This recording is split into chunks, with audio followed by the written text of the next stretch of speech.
In this session, let us talk about cash credit system. Cash credit is basically given for supporting working capital requirements of a borrower. It is assessed based on working capital cycle and generally sanctioned as a limit. It is this facility which accounts for major proportion of bank's credit. See, just now I mentioned that this facility is sanctioned as a limit.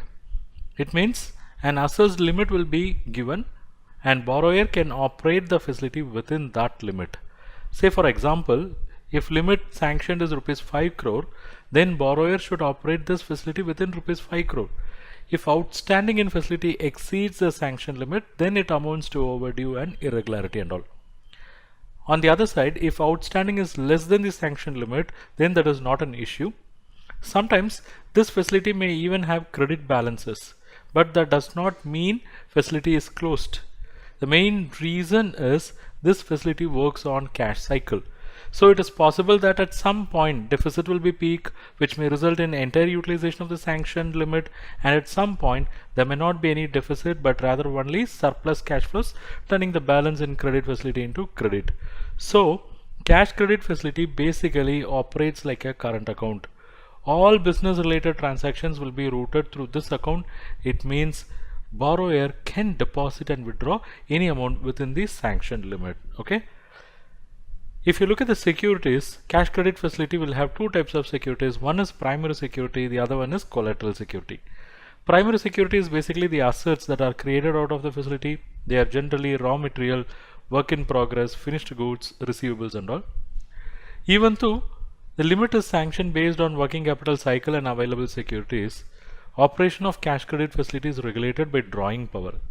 It means at the time of sanctioning cash credit facility, bank may stipulate a margin on inventories and receivables, and only amount net of margin will be permitted to drawn from the facility. This is achieved by insisting on something known as stock statement. That is, borrower should submit stock statement at mentioned intervals, which may be monthly or quarterly, and bank will arrive at advance value first. This advance value will be compared with sanction limit. If advance value is lesser than sanction limit, then advance value will be considered as drawing power, and drawings from the facility will be restricted to that level only. It means if a borrower has drawn beyond this drawing power level already, then that excess portion will be termed as overdue and it got to be liquidated at the earliest to avoid attraction of NPA norms. Okay. And on the other side, if advance value is greater than sanction limit, then sanction limit will be considered as drawing power and drawings from that facility will be restricted to that level only. Okay. So this gives rise to the understanding that drawing power is nothing but the lower of advance value and sanction limit. Let us look at this example. Bank has sanctioned a CC facility of rupees 5 crore and stipulated 25% margin on inventories and 40% margin on debtors. And here is the inventory and debtors information. Raw material 1 crore, work in progress 0.75 crore, finished goods 1.5 crore, debtors 3 crore. Now let us calculate the advance value first. See, for raw material, the gross value is 1 crore, but margin 25%, that is margin amount of 25 lakhs have to be deducted. So 1 crore minus 25 lakhs, advance value is only 75 lakhs. Then for work in progress, gross is 0.75 crore. So advance value is nothing but gross minus margin. Margin amount is 18,75,000. So we write it as 0.1875. So advance value is only 0.5625 crore. Similarly, finished goods 1.5 crore is a gross, 25% is a margin. So advance value is only 1.125 crore. Whereas the case is different for debtors because the margin is not 25%, it is 40%. Gross amount is 3 crore. Margin is 40%. So margin amount is 1.2 crore that got to be deducted. It means advance value is only 1.8 crore. And if you add all this, it adds up only to 4.2375 crore, whereas sanction limit is 5 crore. So what is going to be the drawing power? Drawing power here will be only 4.2375 crore, even though the sanction limit is 5 crore. Let's say the outstanding in the account is 5 crore. So what is happening now? There is an excess drawing which got to be regularized immediately. Excess drawing 5 crore minus 4.2375 crore, that is 0.7625 crore, have to be regularized immediately.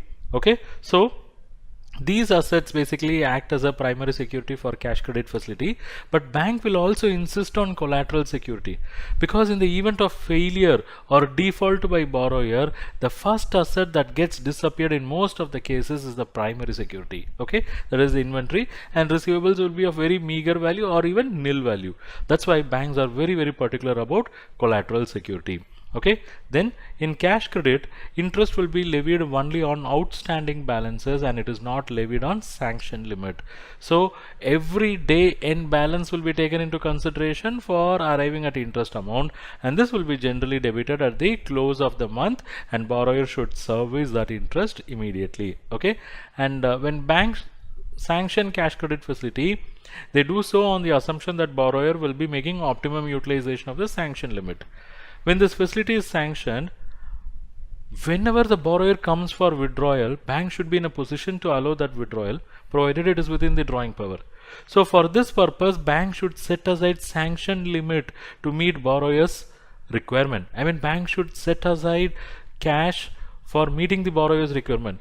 In case borrower is not going to utilize the limit to the extent expected by the bank, it would result in opportunity loss for the bank, because bank has set aside some funds for this customer, but he is not utilizing the same, and interest is going to be charged only on the outstanding balances. So bank is at loss here. To overcome the situation, banks will generally stipulate a charge called commitment charges, and this charge will be levied when cash credit facility is not utilized up to a certain level, say something like 60 to 70%, and this could vary from bank to bank. On this topic, do check our comprehensive online course. I have given the link in the description below. If you like this video lecture, do not forget to click on that like, share and subscribe button with bell icon.